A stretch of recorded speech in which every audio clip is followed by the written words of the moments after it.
Bienvenidos a un nuevo video. Imaginemos por un momento a un joven que está leyendo un libro con tanta intensidad. Una intensidad casi peligrosa. Se toma sus metáforas de una forma tan literal y extrema que llega a una conclusión dolorosa. Decide que la única manera de cumplir con el texto es mutilarse físicamente. Y lo peor, o lo más fascinante, es que después de ese acto tan radical, dedica el resto de su vida y toda su inmensa genialidad a construir un sistema para asegurarse de que nadie jamás vuelva a leer un texto antiguo de forma superficial. Hoy, vamos a adentrarnos en la mente de alguien que hizo exactamente eso. Alguien que convirtió la literatura en el mayor y el más intrincado rompecabezas místico jamás diseñado. Es un punto de partida muy fuerte, pero absolutamente necesario para entender la magnitud del personaje que tenemos delante. Nuestro objetivo en este análisis profundo es decodificar a Orígenes, una de las mentes más brillantes, prolíficas y, francamente, polémicas de la antigüedad. Y para desentrañar su método, que tiene tela, nos vamos a apoyar en las fuentes que estructuran este espacio. Concretamente, la introducción y varios extractos de su obra Homilía sobre el Génesis. Es una edición muy cuidada de la editorial Ciudad Nueva, con traducción y unas notas exhaustivas de José Ramón Díaz Sánchez Chit. El contexto vital de Orígenes es el crisol donde se forja su genio. Nace en Alejandría hacia el año 185 después de Cristo. Y hay que dimensionar lo que significaba Alejandría. No era una ciudad cualquiera. Era el epicentro intelectual de todo el Mediterráneo. Un lugar hirviente donde los filósofos neoplatónicos, los eruditos del judaísmo helenístico, los primeros intelectuales cristianos, todos chocaban, debatían y se mezclaban constantemente en las calles y en las bibliotecas. Sin embargo, ese ambiente tan estimulante saltó por los aires muy pronto para él. Durante la persecución del emperador Septimio Severo entre los años 202 y 203, su padre, Leónidas, es arrestado y martirizado. Y esto es una tragedia que no se queda solo en el dolor emocional de perder a un padre. Es una catástrofe logística y financiera para la familia. Claro, les quitan todo. El Imperio Romano confisca todos los bienes familiares. De un día para otro, Orígenes, siendo apenas un adolescente, se queda en la ruina absoluta y con la responsabilidad tremenda de mantener a su madre y a sus hermanos. Pues se pone a trabajar como maestro de gramática y en la escuela catequética, con 18 años. Es la figura típica de un niño estrella del mundo intelectual antiguo, un prodigio que tuvo que madurar de golpe bajo una presión inimaginable. Y su éxito como maestro fue tan abrumador que desbordó las fronteras de su propia comunidad. Las fuentes señalan que no solo enseñaba a los aspirantes al bautismo, sino que su fama atraía a los mismísimos filósofos paganos de Alejandría. Iban fascinados por su erudición. Como ocurre a menudo con quienes brillan con demasiada intensidad y cuestionan las cosas, su vida se convirtió en un campo de minas institucional. Resulta que, durante un viaje a Palestina, los obispos locales se quedan tan impresionados por su sabiduría que deciden ordenarlo sacerdote. El gran problema es que lo hicieron sin consultar ni pedir permiso a su propio obispo en Alejandría, un hombre llamado Demetrio. Esto desata una tormenta jurisdiccional y una ira tremenda, lo que acaba provocando la condena de Orígenes y su exilio definitivo a la ciudad de Cesarea. Lo echaron de su propia casa. Lo expulsaron de la ciudad que lo vio nacer por un tecnicismo burocrático aderezado, muy probablemente con fuertes dosis de envidia. Y fue un exilio que marcaría el resto de su vida. Una vida que, además, tampoco tendría un desenlace pacífico. Décadas más tarde, bajo la implacable persecución del emperador Decio en el año 250, Orígenes, que ya era un anciano muy respetado, es arrestado y sometido a brutales torturas. Logra sobrevivir a la prisión, pero su cuerpo queda destrozado y fallece poco después, hacia el 253, a consecuencia de las secuelas. Pero lo más paradójico es que la persecución no terminó con su muerte. Siglos después de su fallecimiento, su pensamiento fue considerado tan inmanejable, tan radical y peligroso para la doctrina oficial que el emperador Justiniano promovió su condena formal como hereje. En el Concilio de Constantinopla, en el año 553. Orígenes diseña lo que las fuentes describen como una casa de 3 pisos para la interpretación literaria.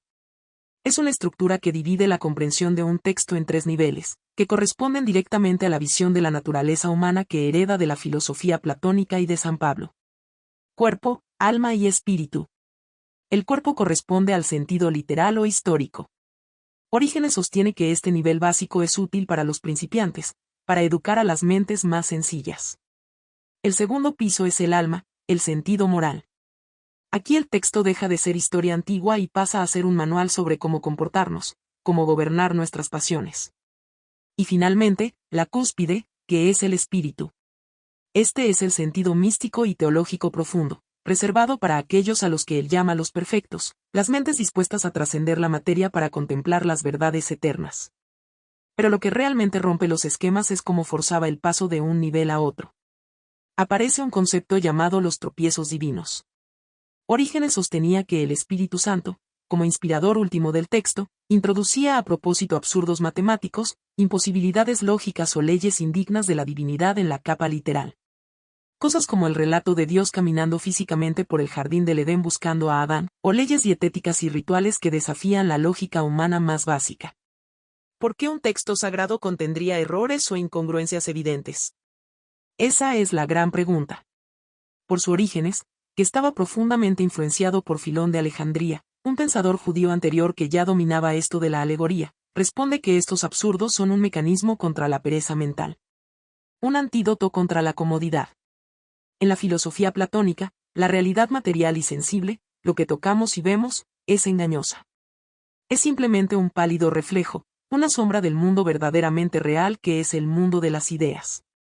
Aplicando esto a la literatura, la letra escrita en el papiro es materia terrenal, por lo tanto, es solo una sombra. Su única función real es apuntar hacia una realidad espiritual superior. Ahora, entendido el mecanismo de la trampa en este escape, veamos cómo Orígenes resuelve el más grande de todos, que es el relato del Génesis, la creación del universo. Cuando él abre las primeras páginas de la Biblia, no busca lecciones de astronomía ni de geología. Lo que ve es un mapa detallado del alma humana y del cosmos inteligible. Analicemos la frase de apertura. En el principio creó Dios los cielos y la tierra. Para un lector superficial, en el principio enciende el cronómetro, es el inicio del tiempo. El minuto 1. Pero para Orígenes, buscar un inicio temporal en Dios es absurdo. Conectando esto con el Evangelio de Juan y la filosofía griega, él argumenta que en el principio significa que Dios creó el universo en su principio, es decir, en su verbo, en la sabiduría divina. O sea, una creación conceptual e inteligible que ocurre antes de cualquier materialidad. Orígenes observa que el texto detalla la existencia de un primer día, un segundo día, un tercer día, pero resulta que el sol y la luna no son creados hasta el cuarto día. Un error de continuidad evidente, si lo lees hoy en día. Como se miden las mañanas y las tardes sin el sol. Pero Orígenes no ve un error. Él ve una señal luminosa. Para él, esto demuestra que el texto no está hablando de la rotación de la Tierra. El día primero es simplemente la inauguración de la dimensión temporal, no una jornada solar de 24 horas.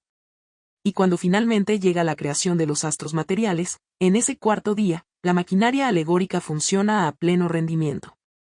Ahí es donde se luce. El sol astronómico deja de importar, se convierte en el símbolo de Cristo, la fuente inagotable de luz verdadera. La luna se interpreta como la Iglesia, una entidad que no posee luz propia, pero cuya función es reflejar la luz que recibe del sol para iluminar la oscuridad. Y las estrellas representan a los patriarcas, profetas y apóstoles, esas inteligencias luminosas que guían a la humanidad en plena noche material. Y las fuentes también recogen ejemplos más cotidianos, como la historia de Rebeca en el pozo, que literalmente narra cómo una joven pastora saca agua para dar de beber a los camellos de un forastero. Pues Orígenes la transforma en un tratado sobre cómo adquirir conocimiento. Rebeca encarna a la mente inquieta que desciende a las profundidades de la escritura para extraer agua viva.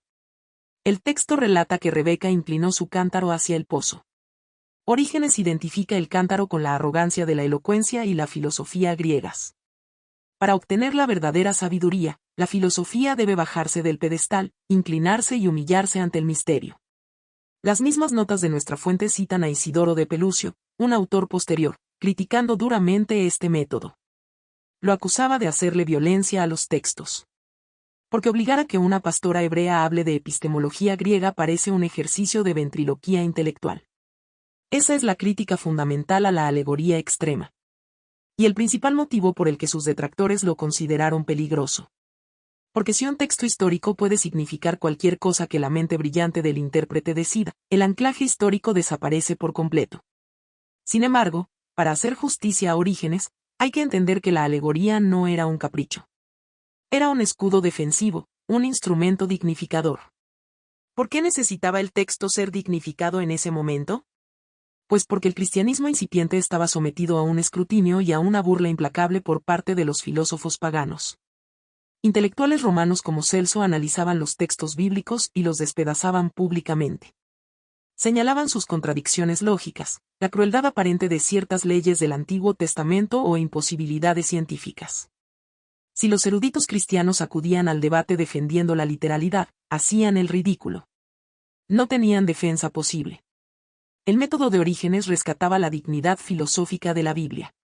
Demostraba a la élite grecorromana que, bajo unos relatos aparentemente rústicos, se escondía una metafísica superior a la de sus propios mitos. Y esa función defensiva se ve con una claridad asombrosa cuando pasamos a nuestro siguiente gran bloque. El Arca de Noé. Si la creación del cosmos permitía el vuelo filosófico, un relato sobre la construcción de un inmenso barco de madera con medidas exactas parece el fin del trayecto para la alegoría. Es pura ingeniería y zoología. Es un caso de estudio magnífico en la homilía sobre el Génesis. Aquí vemos a Orígenes enfrentándose a las objeciones de un filósofo llamado Apelis. Porque Apelis no era un crítico cualquiera. Era discípulo de Marción. Y los seguidores de Marción tenían una agenda muy específica. Creían que el Dios creador del Antiguo Testamento era un ser inferior, torpe y vengativo, muy distinto al Dios amoroso del Nuevo Testamento. Su objetivo era encontrar fallos en el Génesis para demostrar la incompetencia de ese creador material. Buscaban dinamitar el texto antiguo desde los cimientos usando el sentido común. Y Apelis utiliza la matemática pura. Calcula las dimensiones del arca en codos, según proporciona el texto, y demuestra que el volumen resultante hace espacialmente imposible albergar a parejas de todos los animales del mundo. Por no hablar de la comida necesaria para un año entero. Concluía que la historia era una fábula ridícula e indigna de una deidad sabia. Y la genialidad de Orígenes es que no huye hacia las nubes de la mística en el primer asalto. Responde al ataque matemático con erudición histórica. Se baja al barro. En las fuentes vemos cómo Orígenes explica que Moisés, el autor tradicional del Génesis, había sido educado en Egipto. Por tanto, las medidas no estaban en codos romanos comunes, sino en codos geométricos de la tradición matemática egipcia, que abarcaban una superficie muchísimo mayor. Al hacer la conversión matemática, Orígenes defiende que el arca era una estructura de un tamaño colosal, como una ciudad flotante, validando así su viabilidad física. O sea, resuelve la crisis espacial en la capa literal. Pero, como es fiel a sí mismo, usa esa victoria argumental para impulsar a su audiencia hacia los pisos superiores de su casa interpretativa. A la alegoría profunda. El arca se transforma en un plano arquitectónico de la mente y del alma en busca de salvación. Y el nivel de detalle de esta arquitectura psicológica es abrumador. El texto menciona el uso de maderas cuadradas, pues Orígenes deduce que un bloque perfectamente cuadrado es la figura más estable. Caiga como caiga, nunca se tambalea. Por tanto, las tablas cuadradas representan a los maestros morales firmes que construyen la base del alma. Luego está la instrucción de recubrir el arca de betún por dentro y por fuera. El betún impermeabiliza, impide que el agua pudra la madera. ¿Y cómo lo traduce moralmente? En el mapa moral, el betún interior es el corazón casto, que controla las intenciones, y el betún exterior es la conducta incorruptible que impide que la corrupción del mundo penetre en la mente. Y la distribución interior de los pisos del arca se convierte en una de las mejores descripciones de la psicología de la antigüedad tardía. El barco está dividido en niveles. Orígenes señala que el piso inferior, las bodegas donde, por pura gravedad, terminan acumulándose los excrementos de miles de animales, simboliza el infierno. O, dentro de la mente humana, las pasiones más bajas y sucias, los instintos más descontrolados. Al ascender al siguiente nivel, donde se ubicarían las bestias feroces, encontramos los vicios agresivos, la ira, la rabia, la crueldad. Siguiendo la ascensión, se llega a los pisos de los animales dóciles, que representan aquellos instintos salvajes que ya han sido domesticados y puestos al servicio del bien. Y en la cúspide, en el nivel superior y más iluminado, habitan los seres humanos guiados por Noé. Esta cima representa la racionalidad pura, la parte espiritual del ser humano coronando y gobernando a todos los animales interiores que habitan en los pisos de abajo. acaba de convertir un relato de rescate zoológico en un tratado clínico sobre cómo el ser humano debe gobernar su propia psicología. Orígenes consideraba que el mapa en sí mismo era un laberinto diseñado para transformarte mientras intentaba sobrevivir en él. La lección que nos deja esta inmersión no requiere aceptar la teología del siglo III ni creer que cada historia del desierto oculta conceptos de Platón. Lo que realmente impacta es su postura ante el conocimiento. Es la creencia férrea de que lo que tiene verdadero valor nunca está expuesto en el primer vistazo. Exige tiempo, exige excavación, sobre todo, exige no subestimar la complejidad del mundo. Nos recuerda que, al igual que Rebeca en el pozo, hay que estar dispuestos a abandonar la arrogancia de la rapidez y bajar el cántaro pacientemente para sacar agua de las profundidades. Y, sin embargo, contemplar la majestuosa y compleja catedral de pensamiento que construyó este erudito nos deja una última reflexión que invita a la cautela. Orígenes levantaba rascacielos teológicos e inmensos tratados psicológicos basándose en particularidades minúsculas del texto. Un verbo en plural donde la lógica dictaba un singular o una palabra inusual desencadenaba la asunción inmediata de que el Espíritu Santo había colocado ahí un tropiezo divino intencionado. Pero, teniendo en cuenta la realidad histórica de la transmisión de manuscritos en la antigüedad, hablamos de textos copiados a mano una y otra vez, a menudo bajo condiciones precarias, traducciones forzadas. Daños en los papiros, los errores humanos. Se plantea un dilema. ¿Qué ocurre si ese tropiezo divino que provoca una epifanía mística, una revelación que transforma una vida entera? ¿Fue en realidad solo el error ortográfico de un copista cansado trabajando a la luz de una vela? Es decir, si el mapa original que alguien utiliza para encontrar un tesoro espiritual contenía errores geográficos y erratas tipográficas desde el principio, ¿sigue siendo válida y real la verdad interna descubierta durante el viaje? Es preguntarse qué ocurre cuando la llave que te permite salir del laberinto iluminado resulta ser un simple defecto de fábrica en la cerradura. Es una idea que desde luego nos obliga a replantearnos cómo y dónde construimos el significado de las cosas que leemos. Y hasta aquí el video de hoy. Hasta la próxima.